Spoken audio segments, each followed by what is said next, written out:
ఫిబ్రవరి 24th around 10:30కి ఒక complaint రావడం జరిగింది. ఉదయ్ భాస్కర్ గౌడ్ అని చెప్పి ఇతను రెసిడెంట్ ఆఫ్ బోడుప్పల్. సో అతని మీద ఒక తెలియని ఒక నలుగురు అటాక్ చేశారు అని చెప్పి ఉప్పల్ బగాయత్ దగ్గరలో ఆ ప్లేస్ సరౌండింగ్స్లో అటాక్ అయ్యింది. ఒక నలుగురు మాస్క్ వేసుకొని కర్చీఫ్ కొట్టి ఇతన్ని కూర్చున్న దగ్గర వెనక నుంచి వచ్చి స్టాప్ చేశారు అని ఒక కంప్లైంట్ తీసుకొని రావడం జరిగింది. దాని మీద crime number 248/2024 under section 307, 341, 427 red with 34 IPC ఈ సెక్షన్స్ కింద కేసు నమోదు చేసి ఫర్దర్ ఇన్వెస్టిగేషన్ టేకప్ చేయడం జరిగింది. Because it is around 7 o'clock ఈ అటెంప్ట్ జరిగింది కాబట్టి తర్వాత ఇక్కడ మా పోలీస్ స్టేషన్కి రాకముందే చాలా వరకు ఈ వీడియోని బాగా వైరల్ అయిపోయింది. చాలా మీడియాస్ గ్రూప్స్లో కూడా చాలా వైరల్ అయిపోయింది.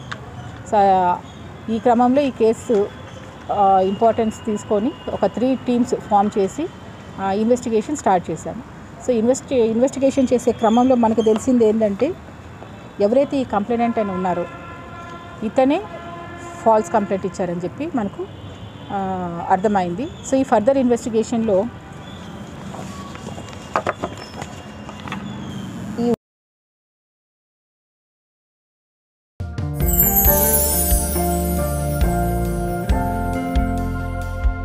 లవ్ ఈ అందమైన 4 అక్షరాల బారిన పడని మనిషి ఉండరు, మనసు ఉండదు.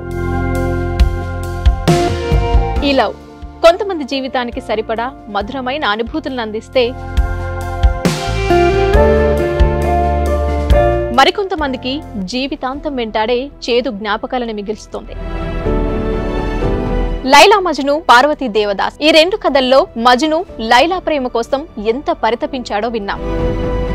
దేవదాస్ పార్వతి ప్రేమ కోసం ఎంత పిచ్చోడయ్యాడో చూసాం.